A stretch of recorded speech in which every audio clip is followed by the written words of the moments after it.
Boa tarde. A Câmara Municipal de São José do Rio Preto cumprimenta e agradece a presença de todas as pessoas aqui presentes. Neste momento, damos início ao evento que vai debater o combate à violência e ao assédio contra a mulher no mundo do trabalho.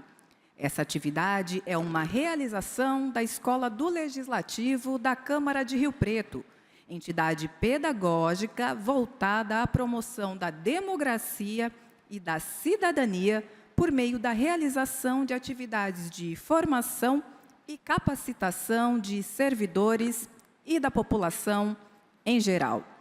Neste momento, apresento autoridades e convidados que irão compor a mesa do evento. Início convidando o presidente da Câmara Municipal de São José do Rio Preto, vereador Luciano Julião.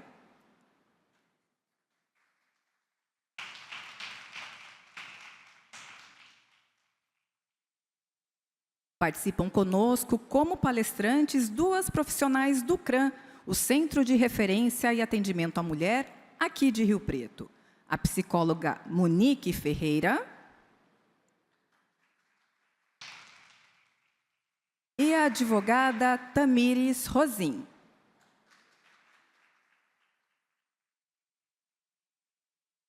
E completando o nosso grupo de palestrantes, temos a advogada Danatiele Moitim, que é ouvidora da mulher na Câmara Municipal de São José do Rio Preto.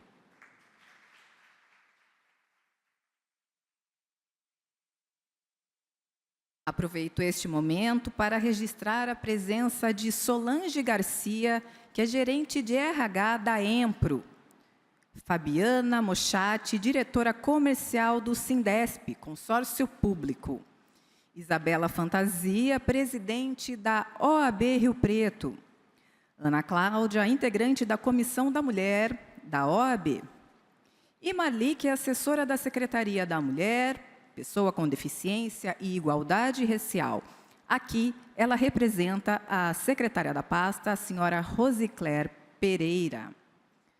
Agora, eu gostaria de convidar a coordenadora pedagógica da Escola do Legislativo, Alessandra Nunes Lisboa, para fazer seu pronunciamento na tribuna, destacando os aspectos que motivaram essa atividade e seus principais objetivos.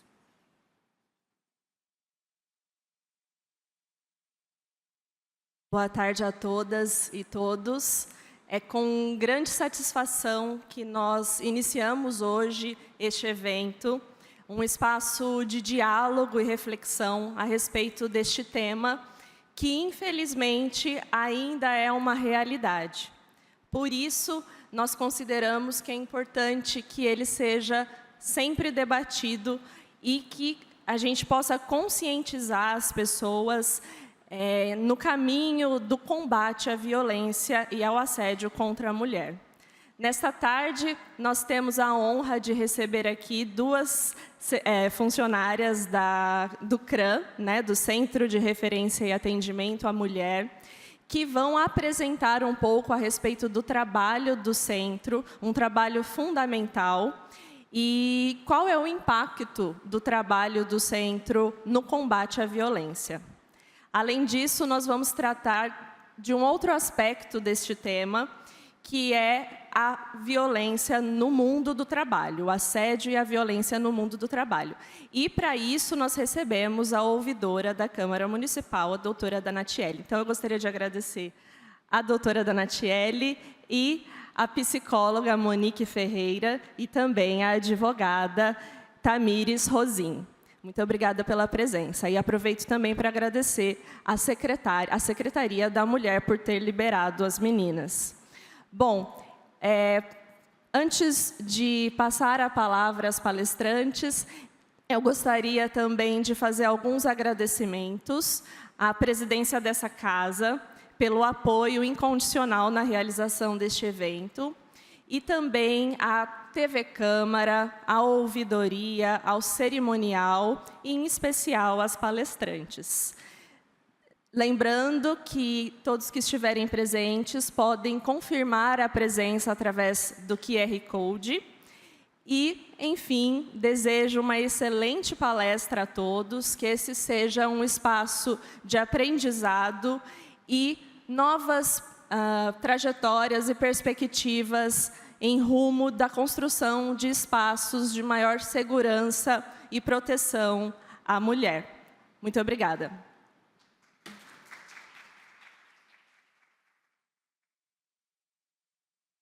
Agora, gostaria de convidar o presidente da Câmara Municipal de São José do Rio Preto, vereador Luciano Julião, para a fala de abertura e recepção dos presentes. Boa tarde a todas. Até alguns lá. Boa tarde a todos, então.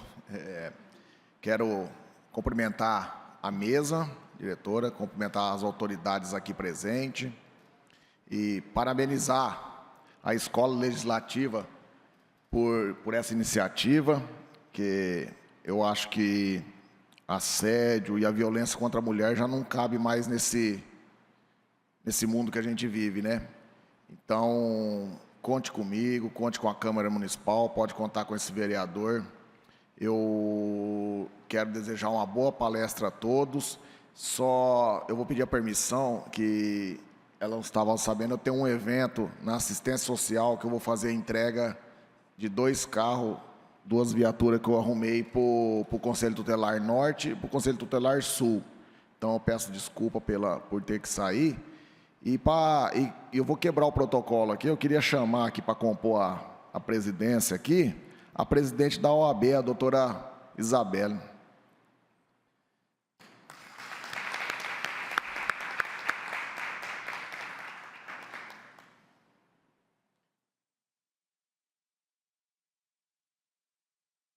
Mais uma boa palestra a todos, Deus abençoe e que o Espírito Santo guie todos. O que precisar de mim, estou sempre à disposição, meu gabinete está de portas abertas e conte sempre comigo. Uma boa palestra a todos. Obrigada, presidente. Gostaria de destacar que este evento está sendo transmitido pela TV Câmara, pelo sinal aberto no canal 28.2 e também pelo canal 4 Claro Net. Temos transmissão também pelo canal da TV Câmara no YouTube, estamos lá como TV Câmara Rio Preto, assim como a transmissão pelo site do Legislativo, riopreto.sp.leg.br. Agora, damos início às palestras deste evento. Eu passo a palavra para a psicóloga Monique Ferreira, que integra a equipe do CRAM, o Centro de Referência e Atendimento à Mulher.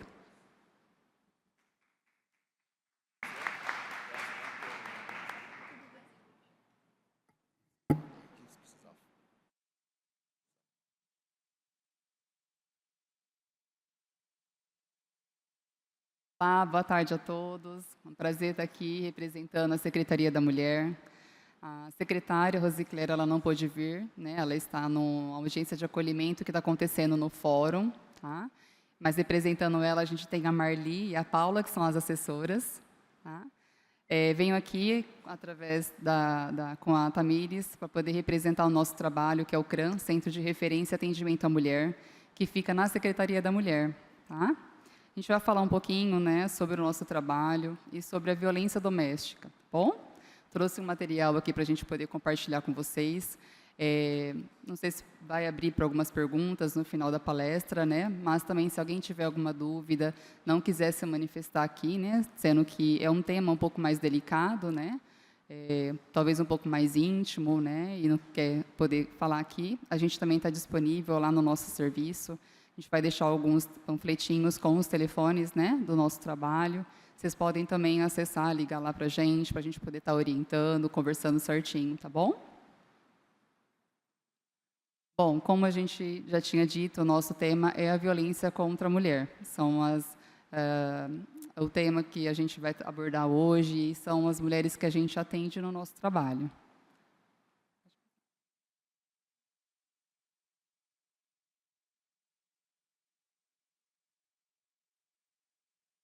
Bom,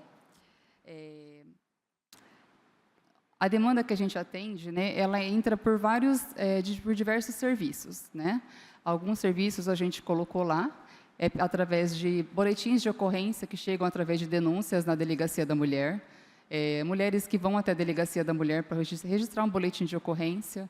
Esses boletins de ocorrência, eles chegam até a gente com os dados telefônicos para a gente poder estar entrando em contato e fornecendo o nosso trabalho. Falando que existe um serviço, né, o motivo do nosso contato, lembrando que o nosso trabalho é totalmente sigiloso, tá? Então a gente entra em contato com essa mulher para ela poder ter acesso a esse serviço, saber como ele funciona, né, e ela poder ser atendida e orientada da melhor maneira possível. Além do boletim de ocorrência, ela também chega encaminhada através de outros serviços, seja do CRAS, seja de alguma unidade de saúde, seja da própria Defensoria Pública, né, da própria delegacia. Então, ela entra entra em contato com a gente também através de denúncia. Às vezes, fica sabendo através de uma vizinha, uma situação que está acontecendo na própria família.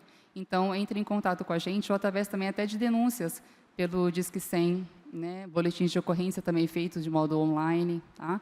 Então, esses são os canais que a gente recebe, através desses canais, as mulheres do nosso serviço. Tá? Além da busca ativa que a gente faz, né, como a gente falou, esses serviços eles também entram em contato com a gente, porque através de um atendimento nesses serviços, as técnicas desses equipamentos entram em contato com a gente para poder também solicitar orientação e encaminhar. Traz o telefone dessa mulher para a gente poder fazer esse contato, né, fazer esse primeiro contato, explicar para ela como funciona o nosso serviço e deixar o nosso serviço à disposição também. Bom, o que a gente oferta lá no CRAM, né? A gente faz essa primeira busca ativa, tá? Ou, às vezes, a gente também recebe uma demanda espontânea. Às vezes, a mulher, já sabendo de como funciona o nosso serviço, ela vai espontaneamente no nosso serviço, tá? Então, a gente faz primeiro o acolhimento, a gente faz essa escuta, né? Escuta o que ela está precisando, o que ela está precisando de orientação, porque, às vezes, apenas uma orientação, ou, às vezes, ela realmente está passando por uma situação que ela precisa muito de ajuda, muito do que eu faço agora, está acontecendo isso, eu não tenho rede de apoio, eu preciso de alguém para me ajudar. Então, o CRAM ele serve como uma rede de apoio para essa mulher. Tá? Então, a gente faz o acolhimento, tanto por telefone, como pelo WhatsApp, ou também no atendimento presencial. Às vezes, essa mulher ela não consegue sair de casa, a gente tenta articular de ir em outros serviços. Um exemplo, eu tenho uma consulta, um atendimento no CRAS, eu tenho uma consulta no Itaú UBS, né, porque às vezes ela está sofrendo ameaça, né, e esse agressor ele está de uma certa forma coagindo ela de buscar alguma ajuda. Então a gente articula com outros serviços para que a gente possa fazer esse atendimento em outros locais. Então a gente faz também esses atendimentos em loco, tá? Então a gente vai até onde ela está também, ou às vezes visita domiciliares também a gente faz, tá? Então a gente faz esse primeiro acolhimento, tá? Que é de escuta, né, de aconselhamento, de orientação. Depois a gente faz a questão da orientação, também já acontece dentro desse atendimento. O nosso atendimento, a nossa equipe é formada por psicólogos, assistentes sociais e também advogada que presta orientação jurídica. Tá? O atendimento psicossocial, primeiramente a gente faz o psicossocial. Depois, se acontece de ter uma demanda jurídica, a gente primeiro faz essa escuta e, junto com a advogada, a gente depois faz esse atendimento psicojurídico, né, ou social jurídico, para poder ver quais são as demandas jurídicas que essa mulher vai precisar. Tá? E depois a doutora aqui vai falar um pouquinho, né, sobre essa parte mais jurídica. Tá? A gente também, como eu falei, faz as visitas domiciliares. Essas visitas domiciliares a gente faz como acompanhamento e também como busca ativa. Tá? Às vezes a gente não consegue entrar em contato com essa mulher, às vezes ela trocou de telefone, a gente não está conseguindo, mas a gente tem um endereço. Então, a gente não conseguindo contato com ela telefônico, a gente vai até ela nas residências, vê se a gente consegue fazer esse atendimento. Se a gente não consegue encontrar essa mulher, a gente deixa o nosso cartãozinho com o nosso telefone, para ela poder saber que o serviço buscou ela, para ela poder retornar o contato. E palestras, oficinas, né, para poder falar sobre o tema, falar que esse serviço existe. A gente faz parte de uma rede de proteção das mulheres vítimas de violência doméstica, né? Então, a gente tem parceria com a DDM, com a Delegacia da Mulher e com outros órgãos também para poder oferecer esse atendimento mais humanizado e completo para essa mulher. Bom, a Lei Maria da Penha, né, ela vem não só com o intuito de punir, mas também com o intuito de proteção. Tá? Aqui fala um pouquinho da Lei da Maria da Penha, quem foi a Maria da Penha, né? Ela sofreu tentativa de feminicídio por 2 vezes, né? Uma que ela levou um tiro nas costas, do próprio companheiro, e depois tentaram, né, eletrocutar ela, tá? Mas essa punição ela veio depois de muito tempo, 19 anos, né? 19 anos, né? Isso porque o nosso país ele precisou ser responsabilizado, né? E diante disso a lei levou o nome dela, né? Além de outras coisas que vieram também a acontecer depois disso. Bom, a violência doméstica é o que a gente atende, é o foco que a gente atende. Então, são violências que acontecem no núcleo familiar, né? Tanto a violência doméstica e familiar. Então, tanto no núcleo doméstico como no núcleo familiar. Tá? Quando a gente fala de agressores, a gente não está falando só de homens, tá? A gente também fala de mulheres. E não só de marido e mulher. Também acontece de filho com mãe, neto com mãe, neta com a mãe, com a avó, assim, né? Dentro do núcleo familiar mesmo, tá? A gente está recebendo muito agora também, igual a gente participou de uma capacitação ontem com a doutora Heloísa, né, e o doutor Alceu, o juiz da vara da violência, e eles também trouxeram muito, que está acontecendo muito, violência contra o idoso, né, os próprios netos agredindo as avós, né, as netas. Então, isso acaba assustando um pouquinho a gente, né, qual é a mulher que está sendo atingida por esse tipo de violência, né? Além de ser mulher, é uma idosa, né? E a gente também trabalha junto. A gente fala também durante os atendimentos, né? Tem uma parte lá do nosso atendimento que a gente fala assim, pergunta para a mulher: seu filho já sofreu algum tipo de violência? E elas normalmente falam não. Mas, durante as discussões, né, que a senhora teve com o marido da senhora, eles estiveram presentes nessa discussão? Sim. Então, sim, eles também sofreram violência. Que a violência não é só quem sofre diretamente, mas indiretamente essas crianças também sofreram violência. Então, uma reflexão que a gente faz também com as mulheres, tá? Durante o atendimento. Bom, os tipos de violência. Quando a gente fala de violência, muito se pensa em violência física, aquela que deixa marca, porque normalmente é aquela que chega na delegacia, né? Mas antes disso já aconteceram diversos tipos de violência psicológica principal. Então, a violência psicológica, ela tanto atinge a mulher, quanto diminui a mulher, né? A autoestima da mulher, né? Falam coisas que ela não é. Um exemplo, um exemplo que a gente já escutei no entendimento, né? A mulher acordar e falar assim: nossa, você levou 2 socos no olho hoje? Nossa, olha como é que está a sua olheira. Vai lá passar uma maquiagem. Como que fica a autoestima dessa mulher? Então, seu próprio companheiro, de quem você está esperando o elogio, chegar até você e falar isso, né? Então, daí já começa toda a violência, né? A violência psicológica. Então, falta de elogios, pelo contrário, né? E isso traz um adoecimento para essa mulher. Então, ela já começa a adoecer desde aí. Depois vai para a violência moral, que são os xingamentos, as ofensas, que é calúnia, difamação, injúria, né? Você está me traindo, fala coisas que ela não é, aqueles palavreados, né? Por ela estar usando uma roupa mais curta, por ela ter falado com algum homem na rua, né? Então, aí começa a violência moral, né? A violência física, que não é só aquela que deixa marca, mas são puxão de cabelo, empurrão, tá? Tanto o que agride o corpo da mulher, a gente coloca como violência física, tá? A violência patrimonial é quando é retirado alguma coisa dessa mulher ou quando é destruído. Então, cartão de crédito é retirado dela, ela não tem acesso, talvez, a uma aposentadoria, né? A filha retém essa aposentadoria, né? Estamos falando de mulheres, então vamos pensar em todas as faixas etárias, assim, né? De adulta. Quando é de celular, gente, o que mais acontece é a destruição de celular, retenção de celular. Isso é violência patrimonial, tá? Destruição de documento, reter documentos, tá? Para ela talvez não ter nem conseguir ter acesso a outros serviços na prefeitura ou tentar sair do município, tem essa retenção de documentos. Então, isso também é violência patrimonial. E a violência sexual, né?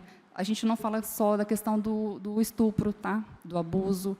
A gente também fala quando essa mulher ela é obrigada a participar, né? Ou a presenciar alguma situação de violência sexual, né? De algum conteúdo sexual. seja através de vídeos, seja através de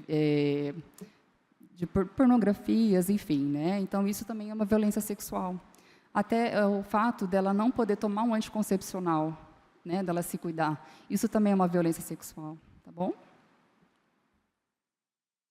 Bom, o relacionamento abusivo, né, é uma relação quando não é saudável, quando envolve comportamentos desrespeitosos, né, e um controle sobre aquela mulher, sobre aquela pessoa, né? Um relacionamento abusivo é quando uma pessoa tem o poder excessivo sobre a outra, né? Muitas pessoas se encontram em relacionamentos abusivos e não conseguem identificar isso, né? Eu achei interessante que algumas escolas, né, por precisarem agora trabalhar a questão da violência doméstica, estão entrando muito em contato com a gente, solicitando palestras com os adolescentes sobre relacionamento abusivo, porque a comunidade escolar está percebendo que isso está acontecendo nas escolas. Então, a gente ficou muito feliz da gente poder, deles convidarem a gente para poder falar sobre isso nas escolas, né? Está sendo aberto um espaço para a gente poder falar isso com os adolescentes. Então, acredito que se a gente conseguir falar isso com os adolescentes, na fase que eles estão, acredito que a gente terá homens futuramente com a masculinidade no século XXI. A gente tem um projeto também que chama Projeto MEN, que é Masculinidades Ampliando a Natureza. Então, enquanto a vara da violência trabalha com os homens e mulheres, né, trabalham agora, porque não é só mais agressores homens, também são agressoras mulheres. Então, a vara da violência trabalha com eles como modo de reeducação, né? E o Projeto MEN, ele trabalha com os homens, e eles refletem muito sobre o que é ser homem no século XXI. Então, uma das perguntas que eles fazem com os homens é: o que é ser homem para você? Então, começa daí uma reflexão muito importante, né, para poder ver se a gente consegue mexer um pouquinho com o consciente desse homem, sobre o que é ser homem nesse século XXI, né? Esse é o ciclo da violência. O nosso objetivo lá no serviço não é fazer com que as relações se rompam, que a mulher termine do homem, né? Muito pelo contrário. O nosso intuito lá é de que o que a gente quer cessar é o ciclo da violência. Então, esse ciclo da violência ele tem 3 fases. Tem o ciclo da tensão, né? Tem mulheres que nunca saem desse ciclo da tensão, desse momento de tensão. Só o fato dele entrar em casa, quando ele chega no serviço, ela já começa a ficar tensionada. Na hora que vai chegando o momento dele chegar do serviço, ela já começa a ficar com tensão. Não só ela, mas os filhos também que presenciam. Então, começa primeiro o ciclo de tensão, depois vai para o ciclo de explosão, onde começa a se falar um pouco mais alto, bater a porta com um pouco mais de força, jogar algum objeto, né? Ou xingamentos, ou até mesmo as violências físicas, né? Violência física, psicológica, moral, sexual, todas as que vocês viram aí. Depois desse momento de explosão, tem a fase da lua de mel. Me desculpa, isso não vai mais acontecer, eu fiz isso porque eu tinha bebido, fiz isso porque eu estava sob uso de substâncias, mas eu prometo que isso não vai mais acontecer, né? Presenteia, se desculpa e tem essa fase das promessas. O que nos deixa muito preocupada é que, quando a gente vai conversar sobre esse ciclo da violência, não está acontecendo esse momento de arrependimento, né, que a gente chama de lua de mel. Nesse momento, ao invés disso, tem um momento de culpabilização. Mas eu fiz isso porque você falou isso. Mas eu fiz isso, por que você fez aquilo, então? Senão não teria me exaltado. Então, a gente reflete muito isso com elas durante o atendimento. E isso é a nossa maior preocupação e o nosso foco, é que isso se rompa. Aqui são alguns sinais, né? O sinal vermelho, com um X na mão, todos eles, ambos são para pedido de socorro, tá? Para violência contra a mulher, tá? Isso quer dizer que eu estou sofrendo violência. E o outro é um sinal mundial, tá? Então, nós abrimos as nossas mãos, colocamos o nosso dedão e fechamos, tá? Então, abre-se as mãos, coloca o seu dedão e fecha. Todas as vezes que vocês olharam para esse sinal, pedem ajuda, de alguma maneira. Chamem essa mulher de canto, esbarra nela, ai, desculpa, vê se vocês conseguem trocar algum momento ali de conversa, né? Ou se pergunta se quer que acione a polícia, tá? A gente vai mostrar depois os canais para poder ligar, tá? Que é o 190 e 153. E agora a gente vai convidar a nossa parceira, nossa advogada, para poder falar um pouquinho da parte dela. Obrigada, pessoal. Então, como eu falei para vocês, a gente vai estar disponível para poder tirar todas as dúvidas por telefone, se acaso alguém não quiser falar por aqui, tá bom?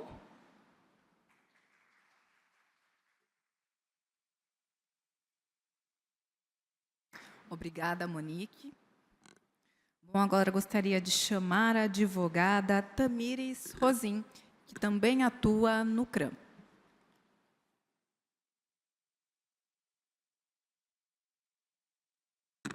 Boa tarde a todos. Gostaria de cumprimentar a mesa. Dando continuidade na fala da Monique, o atendimento, né, o CRAM, nós oferecemos o atendimento jurídico também. Nesse atendimento, na verdade, o atendimento jurídico ele nunca vai ser o primeiro atendimento, porque o serviço ele acolhe essa mulher, né? A mulher quando chega no serviço, ela é acolhida pelas psicólogas e pelas assistentes sociais que vão entender o contexto dessa violência em que a mulher está inserida. E, a partir daí, se identificar uma demanda jurídica, é encaminhada para o atendimento. Então, antes de realizar esse atendimento com a mulher, nós discutimos o caso, né, justamente para evitar a revitimização dessa mulher, porque muitas vezes ela chega fragilizada no serviço. E, então, identificando, né, o contexto, a escuta, né, dessa mulher, encaminha para o serviço jurídico, né? Então, nesse serviço, nós identificamos, o CRAM ele tem uma parceria com a Defensoria Pública, e nessa parceria, o serviço ele atua na área, a Defensoria atua na área civil, de família e criminal. Então, a grande maioria assim, das ações que são encaminhadas são as ações de divórcio, compartilha de bens, ação de regulamentação e dissolução de união estável e a ação de guarda, alimentos e visitas, né? Em relação a essas ações da área civil e família.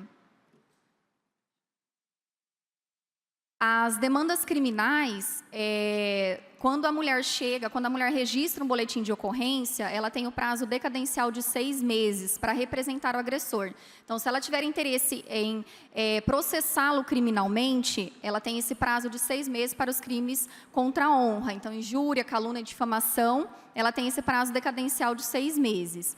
Em contrapartida, temos as ações que não dependem da representação da vítima, que são as ações, né, a lesão corporal, o crime de lesão corporal, e agora, recentemente, tivemos a alteração na Lei 14.994, de 2024, em que o crime de ameaça, ele se tornou uma ação, um crime, né, que não depende da representação da vítima. Então, uma mulher chega lá para registrar um boletim de ocorrência, se realmente for um crime de ameaça, não depende da vontade dela para ele ser processado criminalmente. Então, estará do inquérito policial e o Ministério Público ele oferece a denúncia, o juiz recebe a denúncia e é instaurado, inicia-se o processo criminal.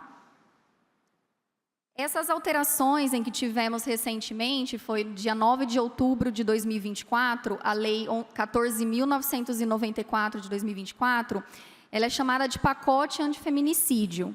Então, quais foram? Né?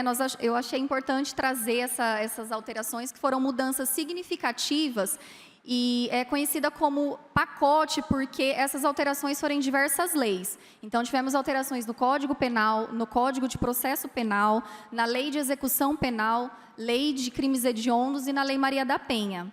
Então, eu elenquei algumas, né, as principais, né, mudanças, né, que o legislador ele quis trazer. Essa relevância, né, essa importância da repressão do agressor, né, no caso da punição, porque a grande mudança que teve foi a questão do aumento de pena, né, mas nós não podemos esquecer que só essa repressão ela não é o suficiente, né, que nós temos que pensar na questão da prevenção também, né, com políticas públicas, com estratégias multidisciplinares, para, né, levar informações, né, ao máximo de pessoas que conseguirmos, em escolas, como por exemplo.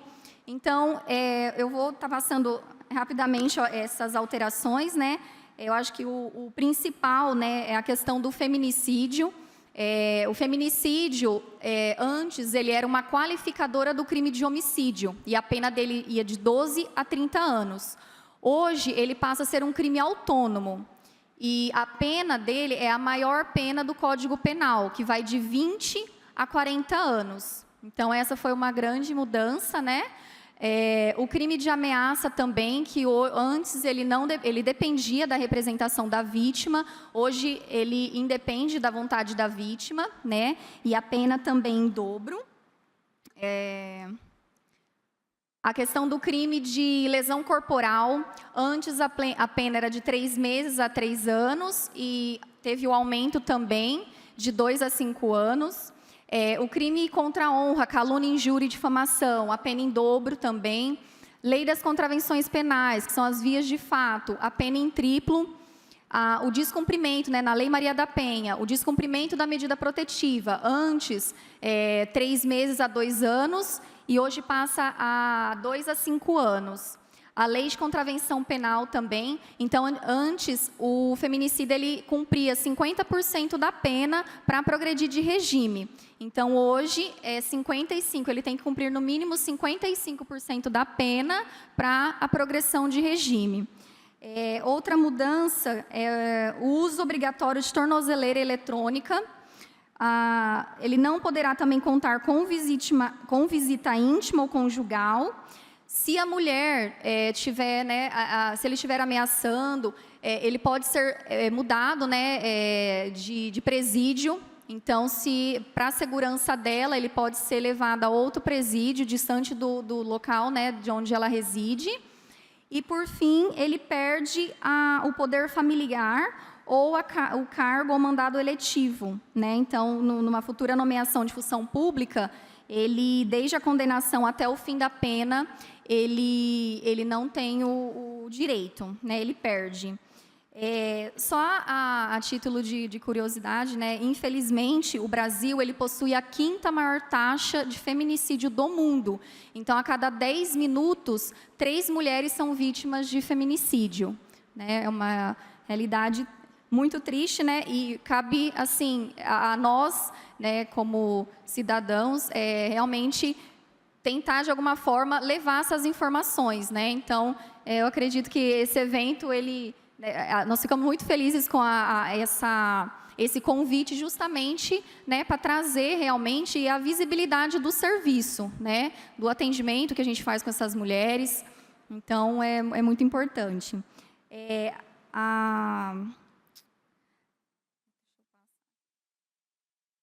Nós também deparamos, né, a grande maioria dessas mulheres, quando elas nos procuram, elas chegam com a medida protetiva de urgência, né? Então, aqui a gente colocou o que vem geralmente na medida protetiva de urgência, né? A medida são mecanismos legais que a mulher em situação de risco, ela pode solicitar, então ela independe de ter algum crime ou até mesmo do registro de boletim de ocorrência, ela em situação de risco, ela pode solicitar, né, essa medida protetiva. Então, na medida protetiva, geralmente vem o afastamento do agressor do local da residência, ele não pode ter o contato com ela por nenhum meio, né, telefone, não pode ter nenhum tipo de contato, a proibição de frequentar determinados lugares. Qualquer uma dessas medidas que forem descumpridas, ele poderá ser preso. Então, acarreta na prisão preventiva. Temos também assim uma informação da lei, né, Maria da Penha também, ela assegura a mulher que está em situação, né, de violência a possibilidade do vínculo trabalhista. Então, na medida protetiva, ela pode ter esse afastamento do local de trabalho por até 6 meses. Nós contamos também com a Patrulha Maria da Penha, né? Ela é um departamento da GCM que realiza visitas, né? Todas as mulheres que solicitam essa medida protetiva, elas recebem as visitas e relatórios são feitos, né, para o Ministério Público.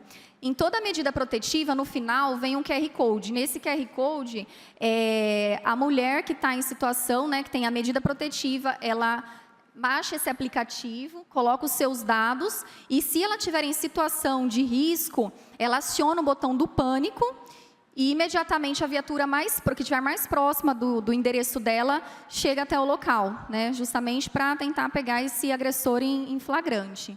Então, aí nós colocamos o aplicativo, ele chama DigiForte Mulher Segura. Então, o jurídico ali no CRAN ele tem um papel fundamental em buscar estratégias para tentar, né, refletir com a mulher e tirar ela desse ciclo de violência, né? Nosso atendimento ali é sem julgamento, né? Muitas mulheres, até mesmo que solicitam a medida protetiva, talvez passa pouco tempo, ela pede a revogação da medida, mas ela busca o serviço para atendimento, para orientação. Então, nós estamos ali sem julgamento algum.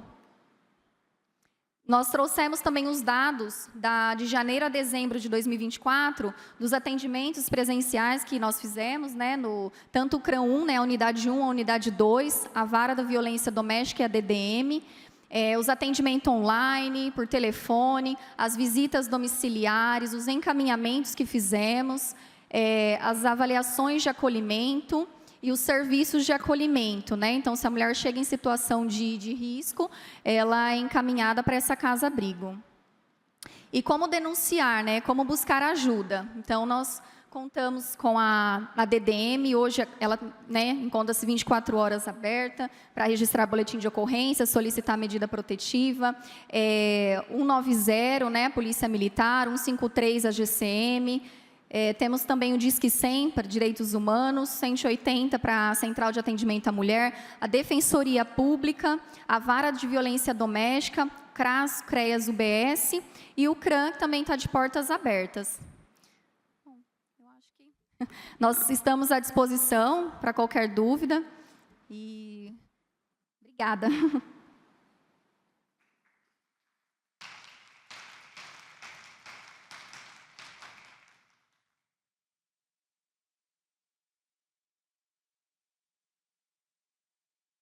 Vou aproveitar que ontem a Patrulha Maria da Penha comemorou 5 anos aqui em São José do Rio Preto, né?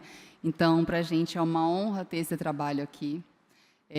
A gente também recebeu a informação ontem na capacitação que as mulheres que têm a medida protetiva, né, na verdade, a taxa de feminicídio que a gente tem aqui, não tem nenhuma mulher que morreu de feminicídio que tivesse a medida protetiva, né? Então, a gente vê que a medida protetiva é, sim, uma maneira de proteção para essa mulher, né? E também junto ontem foi a gente está instaurando agora uma campanha que chama Mulher Não Se Cale. Esses cartazes eles vão ser anexados em bares, né? Então, se essa mulher está passando por alguma situação de violência, constrangimento, ameaça em um estabelecimento, né, de bares, enfim, então ela pode chegar até o bar, até o balcão, até o caixa, né? E pedir um drink, no balcão mesmo, pedir um drink, né? La Penha. Oi, eu quero um drink La Penha. Então, esse vai ser o código, tá?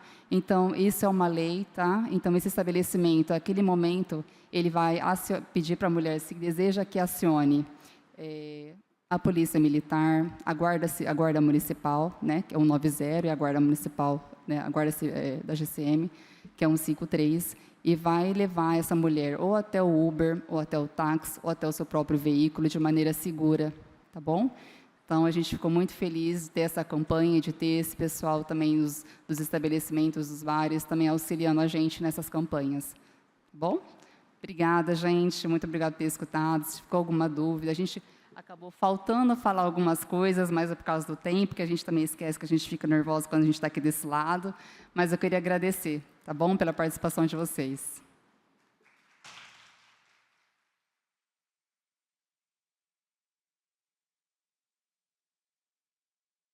Obrigada, Monique. Obrigada, Tamires. Agora, o assunto é assédio no ambiente de trabalho.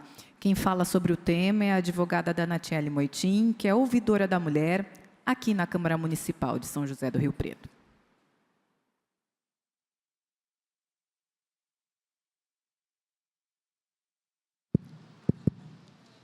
Testando. Todo mundo me ouve bem?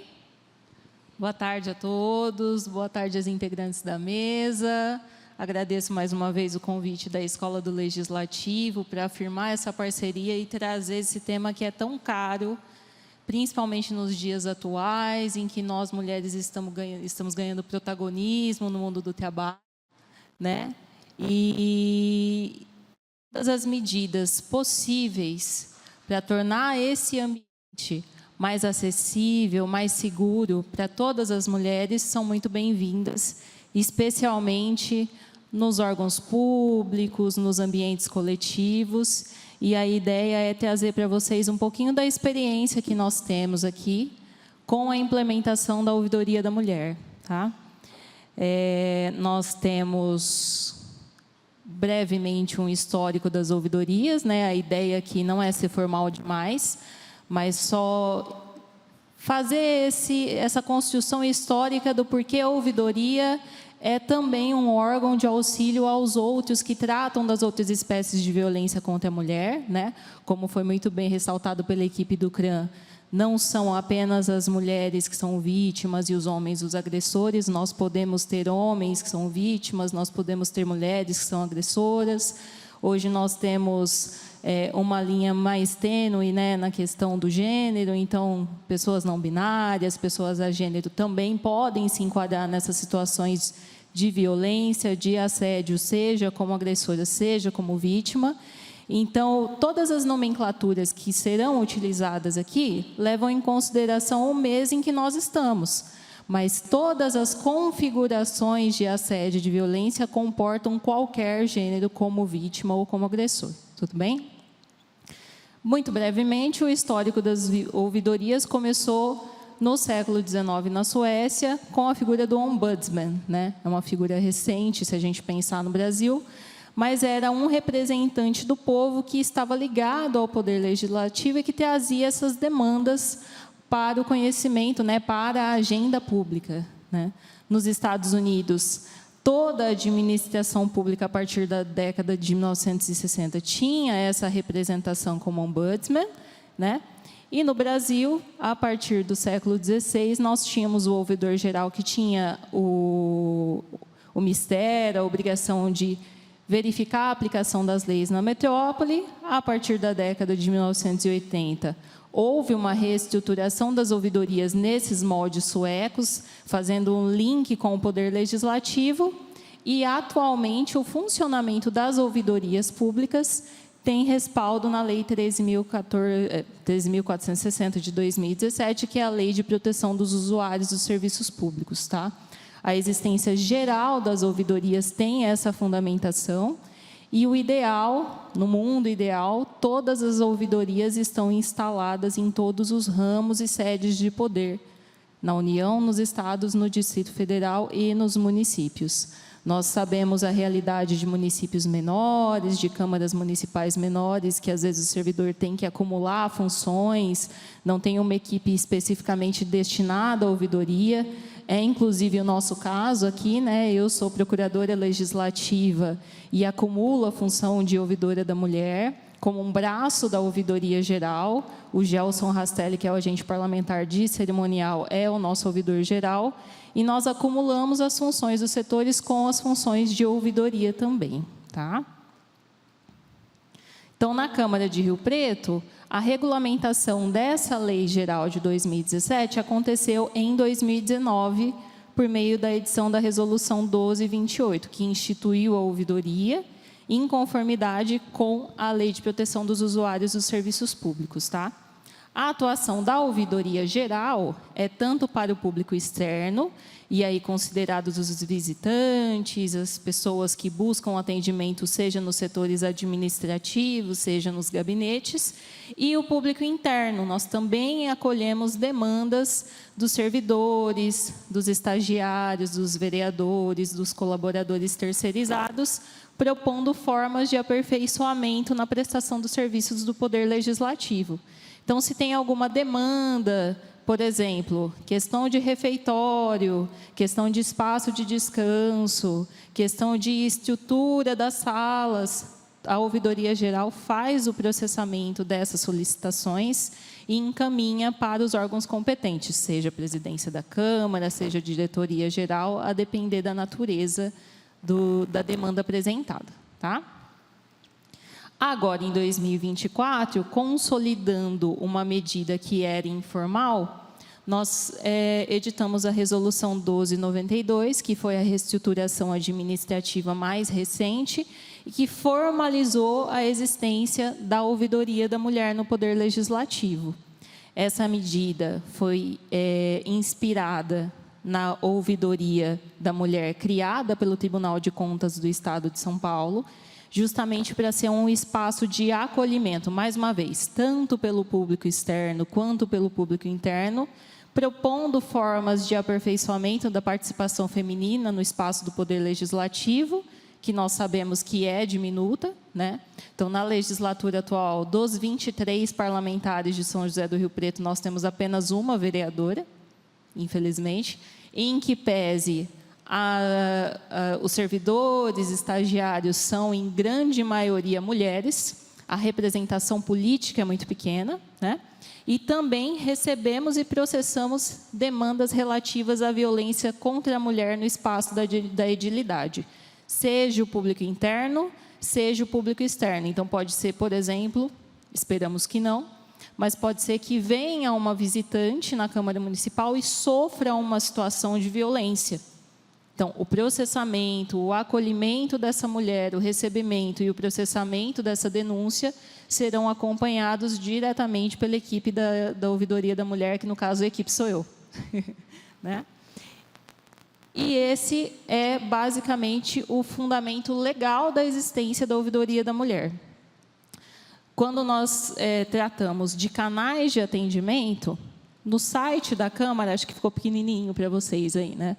Nós temos um link direto da ouvidoria, seja na aba lateral esquerda, seja no rodapé, tá? Obrigada, gente. Então, nós temos a aba de ouvidoria e temos na página inicial, sempre no rodapé, o link de acesso à ouvidoria, para que o processamento digital dessas demandas aconteça de forma sigilosa, de forma anônima, garantindo, para quem não quiser buscar diretamente o acesso, às vezes a pessoa tem medo de falar assim, eu nunca vou na sala da Donatelli, mas, de repente, me vem entrando e saindo e aparece uma denúncia na Ouvidoria da Mulher. Então, nós temos várias formas diretas de contato, por meio digital, por telefone, vou mostrar para vocês no próximo slide, para que o processamento dessas denúncias se dê da forma mais sigilosa possível, tá? Então, presencialmente, pode ser feito o acolhimento no cerimonial ou na assessoria jurídica 2, que é a minha sala. Se quiser mandar correspondência, uma carta endereçada à Câmara Municipal, pouco usual, né? Hoje em dia a gente nem recebe mais correspondência, mas existe essa possibilidade. Nós temos uma urna acrílica para preenchimento de formulários na entrada da Câmara Municipal, e desde o ano passado existem urnas, inclusive por sugestão do público interno, urnas instaladas em todos os sanitários femininos da casa, para que a pessoa possa realizar o cadastro da denúncia de forma sigilosa, sem que ninguém saiba, em um ambiente que é neutro, para oferecer essa segurança, esse sigilo para ela. Por meio dos telefones, 3214-7747 é o da Ouvidoria Geral, 3214-7783 é o da Ouvidoria da Mulher. Os dois recebem ligações externas, então não precisa ligar no ramal geral e depois pedir transferência, vocês podem falar diretamente conosco, tá? E os e-mails são ouvidoria@riopreto.sp.leg.br, que é o da Ouvidoria Geral, e mulher@riopreto.sp.leg.br, que é o da Ouvidoria da Mulher e é aberto exclusivamente por mim. Além desses meios, nós temos o protocolo digital por meio da plataforma Fala BR, que é o sistema eletrônico de ouvidorias que foi instituído pela Controladoria Geral da União e pela Ouvidoria da União, e é um sistema unificado nacionalmente para o recebimento e processamento de denúncias. Qual que é o aspecto interessante da utilização da plataforma Fala BR? sendo unificada, mesmo que o protocolo seja feito no destinatário incorreto, por exemplo, não é a ouvidoria da mulher da Câmara Municipal que tem que processar essa denúncia. Se o órgão está cadastrado na plataforma Fala BR, nós temos condições de fazer um encaminhamento direto dessa denúncia para processamento com resposta no sistema. Então, nós não vamos simplesmente arquivar por falta de competência para processamento da denúncia. Nós conseguimos ter essas tratativas e esses atendimentos de forma contínua, sem que a vítima tenha que ser revitimizada N vezes e procurar N órgãos distintos. O trâmite da denúncia acaba sendo um só, em uma única plataforma, para ela receber uma resposta. Tá? Então, nesse print que eu tenho para vocês aqui, essa é a cara inaugural do Fala BR. É só entrar em ouvidoria, naquele link azulzinho, né, à esquerda. Dentro de ouvidoria vão aparecer as espécies de manifestações que podem ser feitas. Tá? No caso da administração pública, nós temos denúncia para o processamento de denúncias de assédio. E se você abrir a próxima aba, são as duas primeiras opções: assédio moral e assédio sexual, que eu vou destrinchar com vocês nos próximos slides.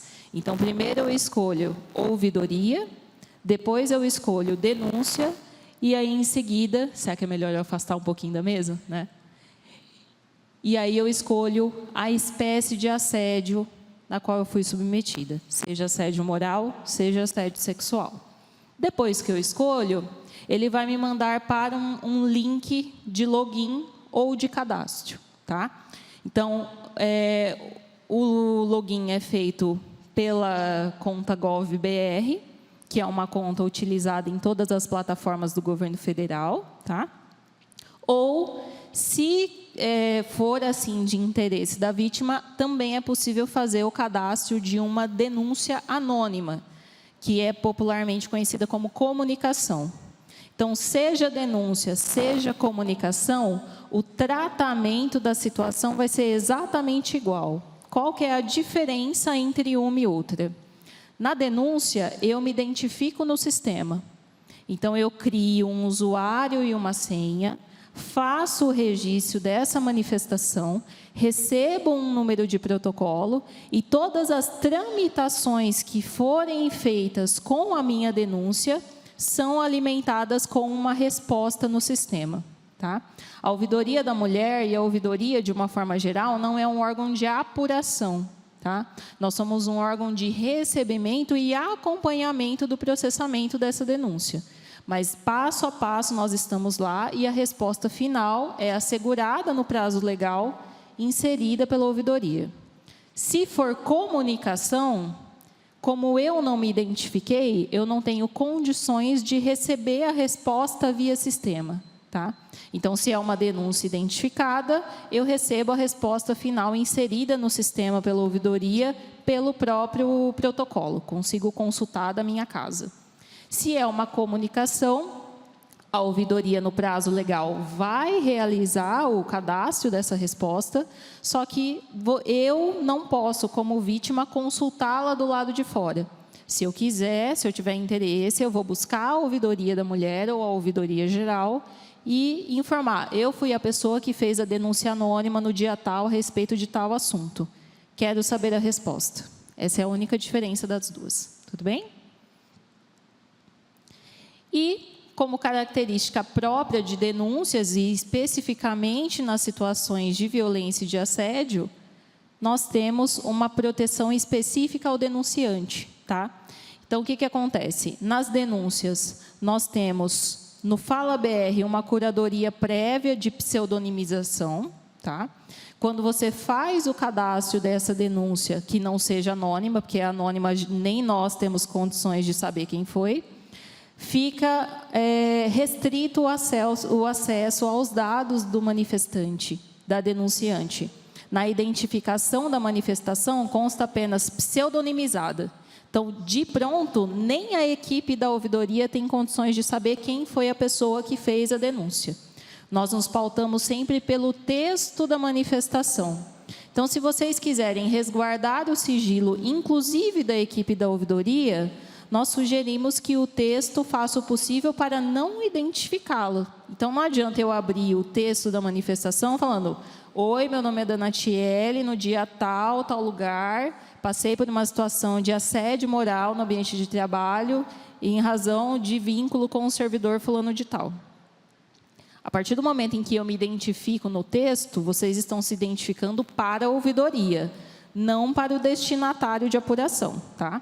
Mas, se vocês fizerem um texto que não tenha essa identificação pessoal, todo o cadastro do GovBR ficará pseudonimizado. Nós não temos acesso. Qual é a hipótese em que nós temos acesso? Tá? Quando a autoridade apuradora solicitar o acesso justificadamente. Então, passei por uma situação de assédio que, ao mesmo tempo, configura uma infração de um dever funcional. Mas, para eu conseguir abrir a sindicância, para eu conseguir abrir o PAD, eu preciso saber quem foi, porque eu preciso ouvir a vítima para fazer o processamento dessa denúncia de forma adequada. Então, a autoridade vai solicitar o acesso desses dados pessoais à equipe da ouvidoria, que, com base na justificativa apresentada, defere ou não o acesso a esses dados pessoais. Tá? A última palavra é sempre da ouvidoria com relação ao acesso a esses dados pessoais. Justamente porque nós temos essa cautela de proteger a denunciante. Às vezes é uma situação em que ela não quer se expor. Às vezes é uma situação que vem N denúncias distintas e a apuração pode ser feita sem que aquela pessoa seja especialmente identificada. Então, vai depender sempre caso a caso. Se vocês quiserem, como manifestantes, também podem colocar no texto da manifestação: não quero ser identificada de forma alguma. Isso vai vincular a atuação da ouvidoria. Tá? E aí nós partimos, então, do funcionamento do sistema para entender como é que funciona essa dinâmica de violência e de assédio no mundo do trabalho. Então, a equipe do CRAN expôs com muita maestria como funcionam essas situações de violência no contexto familiar, no contexto de relacionamentos, e agora nós partimos para o mundo do trabalho. Tá? As relações de trabalho são pautadas por expectativas e relações estabelecidas entre colegas de trabalho e superiores hierárquicos. Então, principalmente no âmbito da administração pública, quando eu passo em um concurso e pego o rol de atribuições, o organograma da entidade, eu tenho expectativas de como eu vou trabalhar, como que vai funcionar a minha relação com os superiores, com os colegas de trabalho. E, nesse contexto, é a obrigação do empregador, inclusive do poder público, assegurar que eu tenha um ambiente de trabalho saudável, composto dos instrumentos necessários para o exercício das minhas atribuições. Então, quando eu chego aqui, eu não tenho que ficar me utilizando do meu material pessoal para exercer as minhas atribuições. Sim, né? O ideal é que eu tenha todas as condições de trabalho dentro do meu ambiente e condições adequadas de higiene, segurança e conforto, o que inclui evitar situações em que eu seja submetida à violência e ao assédio. Traduzindo isso em miúdos, a Constituição Federal fala que são direitos dos trabalhadores urbanos, rurais, servidores, terceirizados, a redução dos riscos inerentes ao trabalho por meio de normas de saúde, higiene e segurança. Tá? Aplica-se também aos servidores públicos por força do artigo 39, parágrafo 3º da Constituição Federal. Então, seja na iniciativa privada, seja no poder público, seja qual for o vínculo estabelecido com a administração pública, estagiário, vereador, agente político em geral, servidores públicos, trabalhadores terceirizados, esse ambiente de trabalho salubre tem que ser garantido por meio da estrutura administrativa. E é aí que desponta a questão das ouvidorias, justamente para fazer esse acompanhamento das denúncias e assegurar, tanto quanto possível, que essas relações não sejam marcadas nem por violência e nem por assédio. Aí nós partimos, então, para a velha discussão, tá? Ambiente de trabalho. Normalmente a gente fala, não, as relações de trabalho se dão no ambiente de trabalho. Mas, com as evoluções tecnológicas, a gente sabe que hoje o ambiente de trabalho é uma parte muito pequena da nossa vida produtiva, né? Principalmente depois que nós passamos pela pandemia, quantas pessoas aqui não tiveram que trabalhar por WhatsApp, em reuniões no Zoom, em reuniões no Google Meet ou em outras plataformas digitais, até estendendo o ambiente de trabalho para dar conta da demanda, né? Então, por isso que hoje a expressão ambiente de trabalho é ampliada para compreender mundo do trabalho.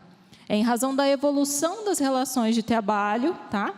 Que a gente parte do pressuposto de que essa proteção da mulher vai ter que abranger toda e qualquer situação em que as interações se deem com motivação no mundo do trabalho, o que compreende o trabalho presencial, o trajeto ida e volta do trabalho, o teletrabalho e todos os pontos físicos ou virtuais que estejam vinculados ao trabalho. Então, vamos supor que nós somos servidoras e nós tivemos que fazer uma viagem para a capital para fazer um treinamento. Qualquer situação que se dê no trajeto, no hotel, no local do curso, no retorno, são situações vinculadas ao mundo do trabalho e nela se estende a proteção contra situações de violência e de assédio, tá? Então, não tenham dúvidas, passei por uma situação constrangedora voltando da viagem de São Paulo. É uma situação de violência ou de assédio atrelado ao mundo do trabalho. Não é porque vocês não estão fisicamente no ambiente da repartição pública que é uma situação que tem que ser desconsiderada ou que não tem que ser levada à ouvidoria ou seja qual for o órgão de apuração e de recebimento dessas denúncias que existam no órgão de vocês. Tudo bem? Nesse contexto, nós temos, então, algumas dinâmicas diferentes de assédio no mundo do trabalho, tá? Nós temos o assédio vertical, que vem do superior hierárquico para o subordinado, que costuma ser o mais comum, o mais corriqueiro. Nós temos o assédio horizontal, que acontece entre servidores de mesma hierarquia. Então, por exemplo, nós aqui da equipe da Escola do Legislativo, eu me insiro na equipe, estamos em mesmo grau de hierarquia. E estando em mesmo grau de hierarquia, se acontecer alguma situação de assédio, é uma situação de assédio horizontal, tá? É diferente das discussões que nós temos no âmbito criminal, por exemplo. No âmbito criminal, o assédio sexual só é caracterizado em situações em que haja hierarquia de cima para baixo. Quando nós estamos tratando de assédio moral, pode haver caracterização independentemente dessa espécie de vínculo, tá? E o último é o assédio ascendente, que é mais raro, mas pode ser configurado em situações em que um subordinado hierarquicamente pratica atos de violência e de assédio contra o superior hierárquico. E aí sim, mais fortemente caracterizado em situações em que o superior hierárquico é uma mulher. Infelizmente, nós sabemos que isso é corriqueiro, né? Então, para diferenciar o assédio moral e o assédio sexual, nós começamos as discussões partindo do conceito do que é assédio, tá? O Brasil, como signatário da Convenção 190 da OIT, adota o conceito internacional de assédio, que é um conjunto de comportamentos e práticas inaceitáveis ou de ameaça de tais comportamentos e práticas.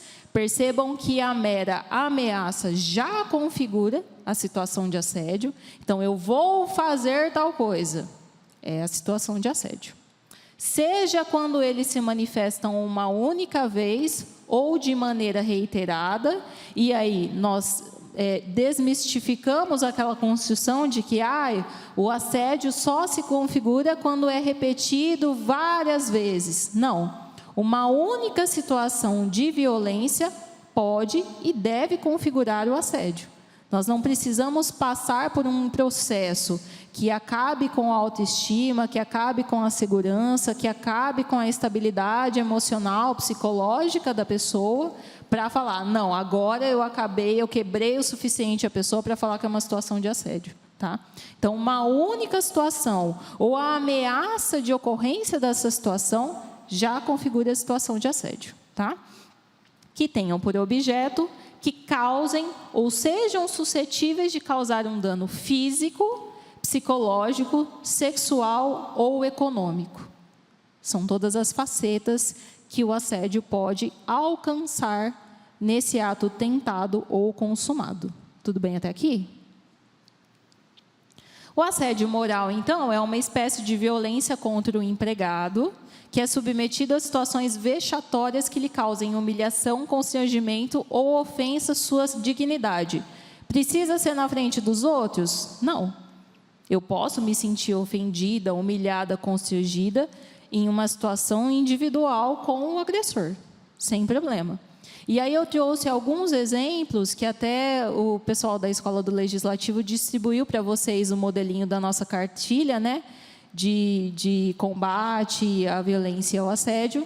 Então, traduzindo alguns para o nosso material aqui para trazer a discussão para vocês, nós temos atribuir tarefas em excesso ou em desigualdade com outros empregados de mesma função. Quem trabalha há muito tempo na administração pública, de uma forma geral, vai me entender nessa. Às vezes o discurso do superior hierárquico é: ah, mas eu só confio em você para fazer isso. Ah, mas eu não posso contar com fulano, porque fulano, você sabe, a qualidade do trabalho dele não é a mesma que a sua. Nós não somos responsáveis por suprir as falhas de gestão da administração pública. Eu falo porque já passei na minha vida por situações de burnout também, por me enquadrar nessa situação de receber tarefas em excesso e achar que eu estava sendo prestigiada num contexto. Até entender, depois de muita terapia, que receber essas tarefas também é uma situação de assédio.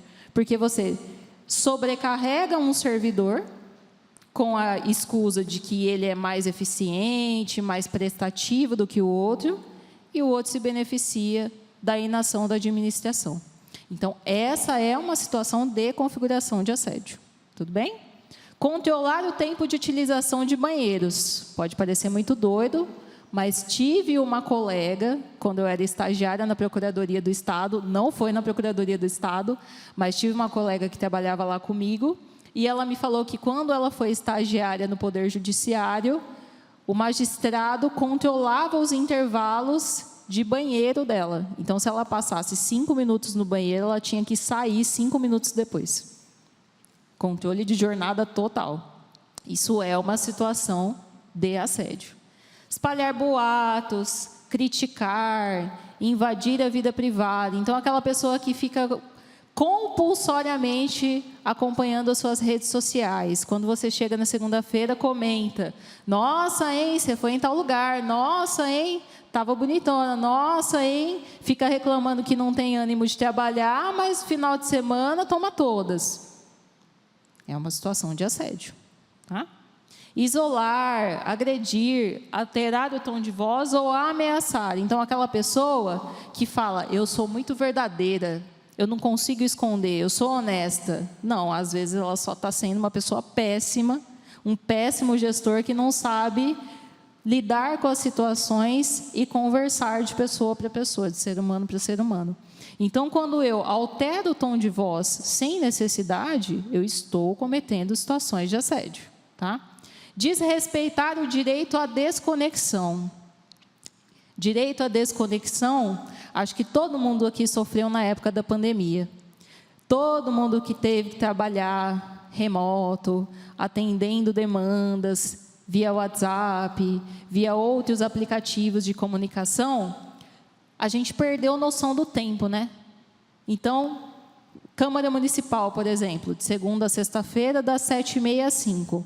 Mas tinha o ser humano iluminado que achava que podia mandar questionamentos sábado, 8 horas da noite. O direito à desconexão é o direito de eu ter uma vida fora do meu trabalho, porque o meu trabalho não define quem eu sou e não define quem vocês são também. Ele não pode tomar a maior parte da vida de vocês, ele é só um aspecto da nossa existência. E como tal, eu tenho direito à desconexão. Então, a partir do momento em que eu cumpri as minhas determinações e sair, eu tenho o direito a me desconectar. Eu não sou obrigada a responder toda e qualquer mensagem, em qualquer dia, em qualquer horário. Quando alguém insistentemente rompe esse direito à desconexão, pode ser considerado uma situação de assédio, sim. Tá? Impedir o exercício de direitos. Então, eu estou com 2 férias vencidas, vai vencer a 3ª. Sou convocada pelo departamento de pessoal a agendar as férias. O superior vira para mim e fala: não vou deferir, eu preciso de você aqui. Mais uma vez, nós não somos pessoalmente responsáveis por suprir as falhas de gestão da administração. Quando eu sistematicamente sou impedida de exercer os meus direitos, principalmente os meus direitos funcionais, essa pode ser considerada uma situação de assédio. Tudo bem, gente? Partindo, então, para o assédio sexual, aí já são condutas diferentes, né? Conduta de natureza sexual, manifestada fisicamente por palavras, gestos ou outros meios, propostas ou impostas à pessoa contra a sua vontade, causando-lhe constrangimento e violando a sua liberdade sexual. Percebam que a manifestação é física, mas não depende do toque, tá? Pode ser uma palavra, pode ser um gesto, pode ser o jeito que eu olho, pode ser um assovio, pode ser um murmúrio, pode ser qualquer coisa que tenha conotação sexual e viole a minha liberdade. Então, piadas de conteúdo sexual, toques, abraços ou beijos sem permissão. A gente sabe a diferença do jeito que a pessoa nos dá um abraço fraterno e um abraço que tem finalidades escusas, né? Não, todo mundo é adulto aqui, não preciso entrar nos pormenores com vocês, tá? Comentários sobre corpo, idade, estado civil, olhar lascivo, assovios, sons ou gestos inapropriados. Então, quando eu era mais jovem, a Poli não me deixa mentir, o pessoal passava na rua e aí era o auge a gente receber assovio de quem estava passando de carro, né, Poli, quando a gente era mais nova. Hoje a gente entende o quão nocivo é esse tipo de comportamento e objetifica a gente, né? Então, não precisa ter o toque, eu não preciso encostar, mas se eu passo por uma situação dessa, é uma situação de assédio sexual, tá? Compartilhamento de imagens impróprias. Então, a gente vê muito nos comentários de páginas corporativas, Reddit, os memes de Instagram, né? Então, tem o grupo de trabalho, de repente, a pessoa solta um vídeo lá e fala: ops, mandei errado. Também é uma situação de assédio e a pessoa nem está lá fisicamente com a gente. Então, nós percebemos que depende do contexto ao enquadramento como situação de assédio, tá? O assédio sexual, então, mais uma vez, não depende de contato físico. Como comprovar essas situações de assédio? Como o enquadramento do assédio é muito mais difícil do que outros tipos de infração funcional, a ideia que vem sendo construída até com orientações da Controladoria Geral da União é de que o peso da palavra da vítima é especialmente mais denso nesse tipo de denúncia, tá? Então, uma pessoa que nos procura e fala que está passando por uma situação de assédio, qual que é a orientação que a ouvidoria passa? Guarde tudo, tudo. Bilhetes, cartas, documentos, mensagens eletrônicas, áudios, imagens, vídeos, tem um papel de bala, guarda. Guarda tudo, tá? Presentes, registros de ligações telefônicas, prints de conversas em aplicativos de mensagem. Tem alguma testemunha que estava presente? na situação, ouviu você saindo da sala do superior hierárquico chorando, presenciou o momento posterior, o depoimento próprio da vítima, tudo isso vale como prova para recebimento dessa denúncia, acolhimento dessa vítima e encaminhamento para apuração pela autoridade competente, tá? Um dos cursos que nós fizemos, né, Juninho, foi promovido pela Controladoria Geral da União, era especificamente com relação às universidades federais, que têm um funcionamento diferente de ouvidoria, mas a palestrante deu uma ideia muito boa. Se é uma situação reiterada de assédio, você quer construir um arcabouço de provas, abra um Google Docs e faça o registro. Por quê? Quando é uma situação reiterada, e isso abala psicologicamente a vítima, é muito comum que nós nos percamos no tempo. Então, eu não lembro que dia que aconteceu tal ato, eu não lembro quem estava comigo, eu não lembro onde eu estava. Então, assim, é uma medida fria, tá, gente? Difícil, principalmente para quem está passando pela situação, mas necessário. Dia, hoje é 14? Hoje é 14. Dia 14 de março, tal horário, em tal sala. Estava eu acompanhada do Alexandre e passei pela situação assim, assim, assado, com o meu superior fulano de tal. Dia 17, tal horário, tal local. Estava acompanhada da servidora Poliane e mais uma vez o superior hierárquico veio e fez isso, isso e isso comigo. Por quê? Nós sabemos que, infelizmente, no processo de apuração dessas denúncias, às vezes a vítima é chamada para ser ouvida pelas situações. É uma situação de revitimização? Com certeza. Mas essa muleta, né, probatória, esse histórico, vai garantir que você não se perca nos fatos. E vai facilitar com que a autoridade apure de forma regular e aplique a penalidade cabível ao assediador.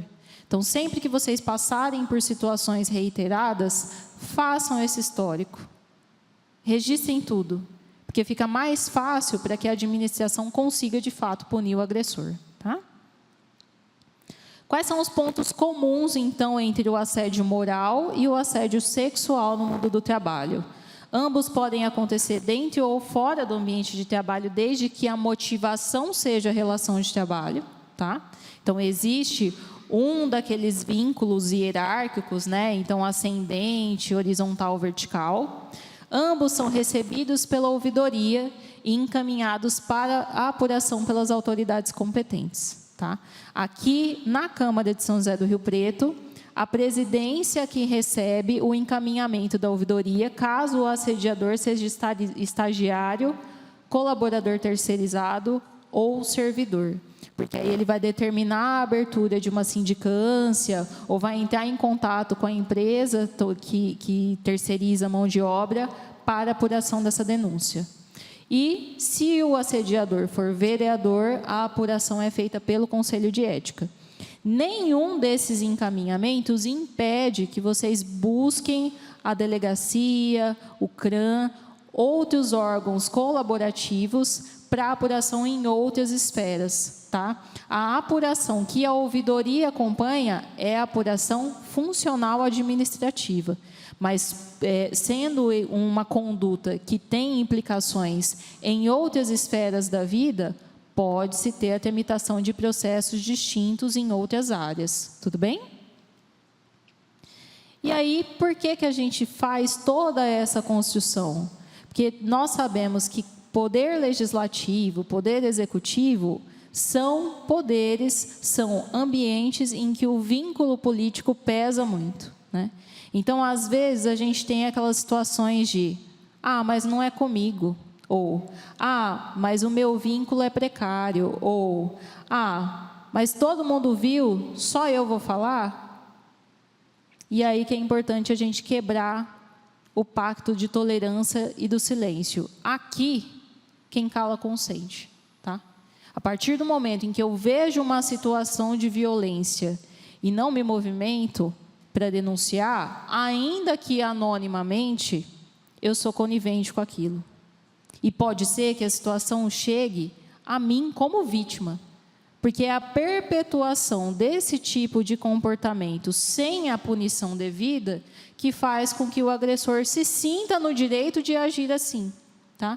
Então, todos nós, enquanto seres humanos, gente, não enquanto servidores, não enquanto ouvidores, não enquanto estagiários, enquanto seres humanos, temos a responsabilidade de colaborar com quem trabalha com a gente e prezar para que esse ambiente de trabalho seja mais salubre para todos. Então, o pacto da tolerância e do silêncio beneficia o agressor. Ele sabe que ninguém vai falar nada, ele continua perpetuando esses comportamentos de violência. Tá? É comum, por isso que vocês veem, por exemplo, o movimento Me Too Brasil, é comum que, uma vez levado ao conhecimento da autoridade ou ao conhecimento público uma denúncia, várias outras seguem. Tá? Então, é dever do funcionário representar contra a ilegalidade e o abuso de poder, denunciando situações que ele tenha presenciado, mesmo quando não seja a vítima. Isso é um dever funcional estabelecido no Estatuto dos Servidores. Tá? E aí eu peço licença para vocês para passar um videozinho bem rapidinho que ilustra essa situação e a importância de nós quebrarmos o silêncio. Tá? Eu acho que vai dar para ler a legenda. Thanks for keeping your mouth shut.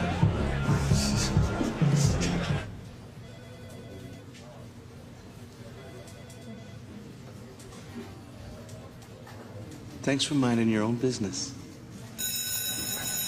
Come on, show me the good ones. Thanks for not telling my girlfriend. Say that to me.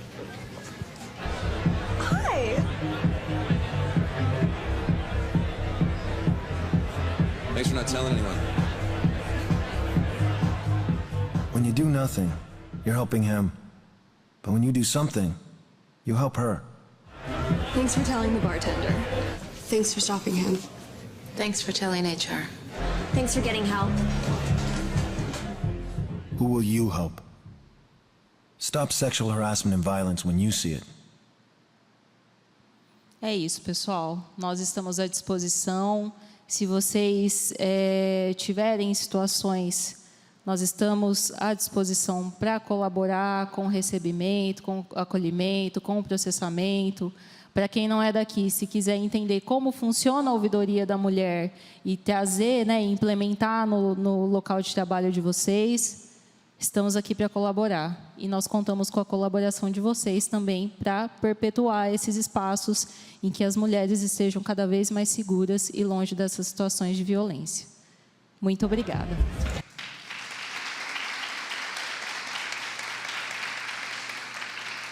Obrigada, Danatiele. Gostaria de convidar agora a advogada Isabela Fantasia, presidente da OAB Rio Preto, para o uso da palavra. Uma boa tarde a todos, a todas, na sua maioria aqui todas. Gostaria de cumprimentar a mesa de trabalhos e agradecer pelos conhecimentos trazidos agora, né, nessa parte da tarde. Nós, na OAB, nessa gestão, o meu triênio de eleição é 2025 a 2027, na gestão passada eu era vice-presidente, nós implementamos a Comissão de Prerrogativa das Mulheres Advogadas. Então, a gente tem a Comissão de Defesa dos Direitos e Prerrogativas do advogado, advogada, e dentro desta comissão a gente tem uma subcomissão que é da defesa das mulheres advogadas. Porque, infelizmente, né, nós temos advogadas empregadas, né, advogadas que fazem parte do serviço público, e ainda assim, em diversas situações, né, e também as autônomas como eu, que a gente, no nosso trabalho, a gente sofre situações de assédio. Assédio dos próprios clientes, assédio no judiciário, infelizmente, assédio até mesmo de colegas, né? Então, houve, infelizmente, essa necessidade de que a gente criasse uma subcomissão específica para isso, porque também existe muito preconceito, e isso vocês devem vivenciar com muita frequência.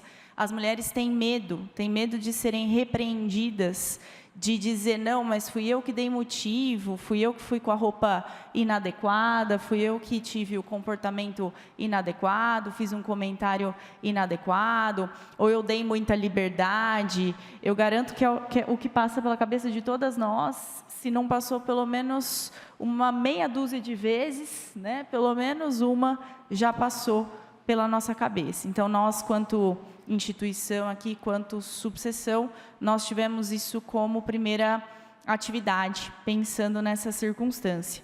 E até vou pedir ajuda, doutora, como a senhora já disse que está aberta, que a gente tem intenção de montar uma ouvidoria aqui também, seja para a questão mesmo de prerrogativas, né? E seja até para a situação de violência doméstica, que infelizmente a gente sabe que quando a gente se depara com dados estatísticos, é impossível que a gente não tenha uma advogada que não esteja em situação de violência, por mais esclarecidas que somos, né? Muitas de nós, às vezes, né, independentes financeiramente, mas dependentes emocionalmente, estamos dentro de uma situação de violência e, por sermos advogadas, aí temos mais preconceito ainda de assumir que estamos passando por uma determinada circunstância de violência, já que a gente teria a obrigação de nos defender disso ou de não aceitar essa circunstância. Então, nós também pensamos em um segundo momento e uma ouvidoria nesse sentido. A seccional, inclusive agora no período de carnaval, isso foi amplamente divulgado, manteve 52 advogadas para fazer atendimento imediato em situações nas festividades do carnaval que a mulher se sentisse assediada. Nós aqui, quanto subseção, a gente ainda é um braço muito pequeno para isso, mas para que vocês entendam e visualizem a preocupação da OAB desse acolhimento, não só pensando em prerrogativas de advogadas, mas também pensando na questão da defesa da população de modo geral.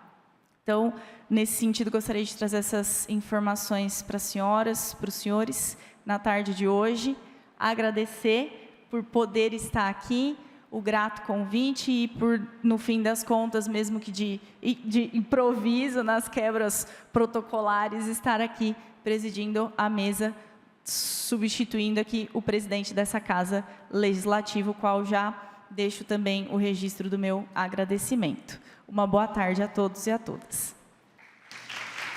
Obrigada, doutora Isabela. Bom, agora damos início ao momento para a participação do público presente com perguntas e comentários. Enquanto a plateia se organiza e se mobiliza, eu aproveito para iniciar alguns questionamentos que nos chegaram. Inicialmente, para as representantes do CRAM.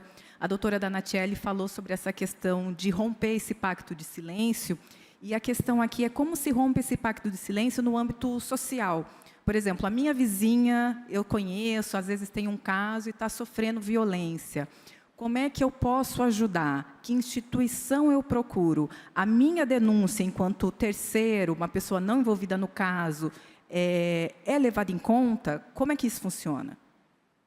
Sim, é levado em conta, sim. Pode estar entrando em contato com o nosso serviço, com o CRAM, por telefone, não precisa se identificar. Conta para a gente a situação, pelo menos para a gente ter o mínimo de histórico possível, para a gente poder estar vendo como a gente vai fazer essa abordagem, tá? Às vezes a mulher que está em cárcere privado, às vezes é uma mulher que realmente está sem telefone, está sob ameaça. Então, por isso que eu falei na questão, talvez, de articular com... na verdade, a primeira coisa que a gente faz é entrar em contato com essa mulher. Então, a gente, sim, precisa do contato dela ou do endereço. Então, o máximo de informação que vocês podem nos passar, a gente agradece, né? Então, a gente, se tiver o telefone, a gente entra em contato, a gente fala com todo o cuidado, a gente é especializado nessa escuta, né? De como a gente vai abordar, tá bom? A gente entra em contato, primeiro, Se essa ligação atendida for de uma voz masculina, a gente fala que é da Secretaria da Assistência, que é da Saúde, porque ela tinha uma consulta agendada. Então, a gente tem ali os caminhos para esse suposto agressor não saber que é o nosso serviço que está entrando em contato, tá? Então, a gente liga para essa mulher, a gente explica que foi uma denúncia anônima e a gente pergunta para ela: nós recebemos uma denúncia, né, que a senhora está passando por situação de violência doméstica. Primeiramente, esse é um serviço totalmente sigiloso, tá? Então, a senhora pode confiar no nosso serviço. Quem está falando é fulana de tal, eu falo do serviço de tal, falo do CRAM. E a gente gostaria de saber se a senhora está precisando de ajuda. O que a gente puder fazer pela senhora, a gente vai fazer. Tá? Eu não falei ali, mas a gente tem o nosso serviço de acolhimento, que antigamente a gente chamava de casa-abrigo. Então, às vezes, essa mulher ela não tem rede de apoio nesse município, ela não tem para onde ir, ela é dependente emocionalmente, financeiramente, tem filhos. Para onde eu vou? Então, eu prefiro ficar nesse ambiente, sofrendo essa situação de violência, do que ficar na rua com meu filho. Não, a gente tem o serviço de acolhimento. Então, a gente liga para essa mulher, ela aceitando essa ajuda, a gente combina como que a gente vai fazer, né? Se ela pode ir até a delegacia da mulher, normalmente esse é o fluxo, ela pega uma condução, ela vai até a delegacia da mulher, lá tem a nossa equipe da DDM, tá? Que a gente chama de Sala Lilás, também é uma equipe com psicólogo e assistente social. Lá ela vai ser acolhida, vai ser escutada. E se ela não quiser, talvez, ficar com medo de ir até, né, a falar com o delegado ou com o escrivão sobre a situação, primeiro a gente faz esse acolhimento, fortalece ela, explica como vai funcionar, oferece esse serviço de acolhimento, explica como vai ser. Esse serviço de acolhimento é uma casa de proteção, é um lugar sigiloso, onde ela vai poder ir com os filhos menores de 18. Então, ela vai ficar nesse serviço até ela conseguir se reorganizar, contatar uma família para ela poder sair dali depois em segurança. Né? Normalmente, a gente vai até a delegacia com ela, faz o registro de boletim de ocorrência, solicita a medida protetiva, né? Talvez, se precisa buscar alguns pertences na casa dela, a gente vai com escolta policial, nós no nosso serviço. Então, a gente vai até a casa dela, busca esses pertences, né? Que são roupas, documentos, remédios, né? Para ela poder depois ir ser encaminhada para esse serviço de acolhimento. Né? Às vezes, mas ela trabalha, né? E a escola dos filhos? Não, esse serviço de acolhimento, ele faz tudo isso, ele conversa com o trabalho, conversa com a escola, tá? Então, lá também a gente tem esse serviço. Então, podem ligar, não precisa se identificar, a gente vai fazer o preenchimento de uma ficha, que a gente chama de ficha de busca ativa, a gente vai entrar em contato com essa mulher e vai abordá-la da maneira que precisar ser abordada, dependendo de cada situação. Obrigada pelas informações. Agora, para a doutora Danatiele, como é que as vítimas de assédio e violência no trabalho, em empresas e instituições que não possuem ouvidoria, podem proceder? Bom, o acolhimento dos órgãos públicos, de maneira geral, é feito para os casos em que as empresas não têm ouvidoria. Então, tanto pela rede de apoio, o CRAM também tem o corpo jurídico que orienta, mas nós, da ouvidoria, também recebemos denúncias de assédio, de violência, e fazemos os encaminhamentos necessários, principalmente para o Ministério Público do Trabalho, para que seja feita a apuração necessária e a condução dessas situações. Então, independentemente de qual órgão público, em qualquer um deles, vai ter orientação jurídica necessária, o acolhimento e o apoio para encaminhamento, seja para a delegacia, seja para processamento junto ao Poder Judiciário, seja para o Ministério Público do Trabalho, para recebimento dessas denúncias. Obrigada. Na plateia, alguém deseja fazer perguntas, comentários?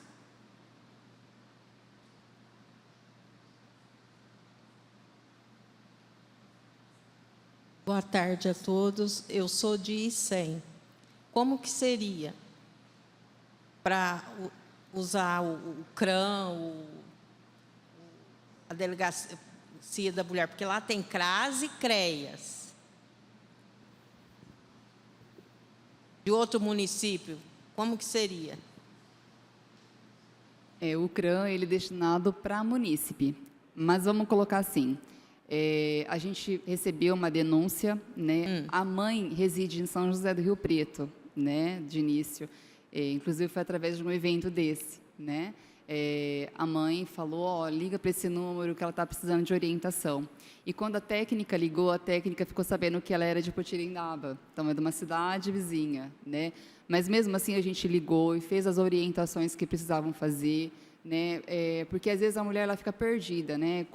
Por onde eu vou primeiro? O que eu faço primeiro? Né? E se não der certo isso, né?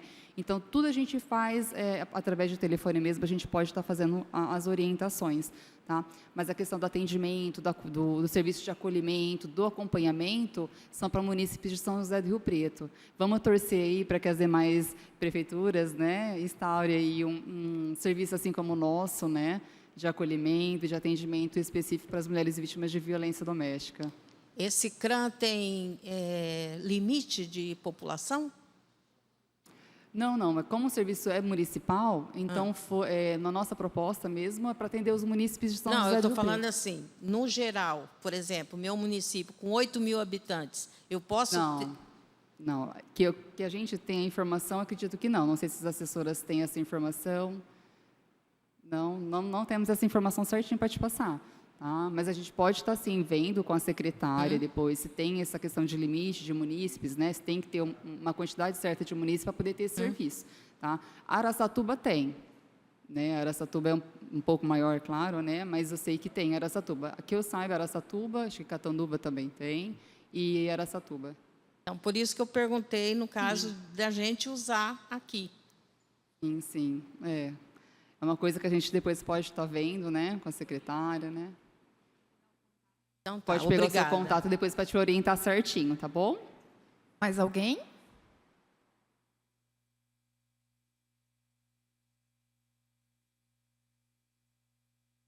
Ok, alguém da mesa gostaria de fazer uma consideração final? Podemos encerrar? Antes de encerrar o evento, eu gostaria de deixar alguns telefones importantes e de órgãos que foram citados aqui.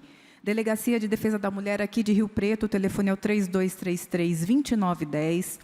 Temos também a Central de Atendimento à Mulher, que é um serviço do governo federal. O número é 180, ligação gratuita e o serviço funciona 24 horas por dia. Polícia Militar 190. O CRAM aqui de Rio Preto temos 2 números, 3222-2041 para a unidade 1 e o número 33634071 para o CRAM 2, que fica lá na região norte. A Guarda Municipal, para quem precisar de auxílio da Patrulha Maria da Penha, o número é 153. E a Ouvidoria da Mulher aqui da Câmara de Rio Preto, 3214-7783. A Câmara de São José do Rio Preto agradece a participação de todos que estiveram nesse evento promovido pela Escola do Legislativo, entidade pedagógica que tem a seguinte diretoria: Marcos Aurélio Minari como diretor-geral, Alessandra Nunes Lisboa como coordenadora pedagógica, Poliane Leal da Silva como coordenadora de comunicação e relacionamento e Wilson José do Nascimento como secretário. Lembrando que quem quiser rever este evento pode acessar o canal da TV Câmara no YouTube, nós estamos lá como TV Câmara Rio Preto. Para mais informações sobre cursos promovidos pela Escola do Legislativo, acesse o site riopreto.sp.leg.br e tem também o Instagram, lá você encontra o perfil da escola, é @Escola do Legislativo RP. Mais uma vez, agradeço a presença de todos, autoridades, vereadores presentes, os funcionários desta casa, os convidados, público da galeria, telespectadores que acompanharam este evento. Muito obrigado e até a próxima.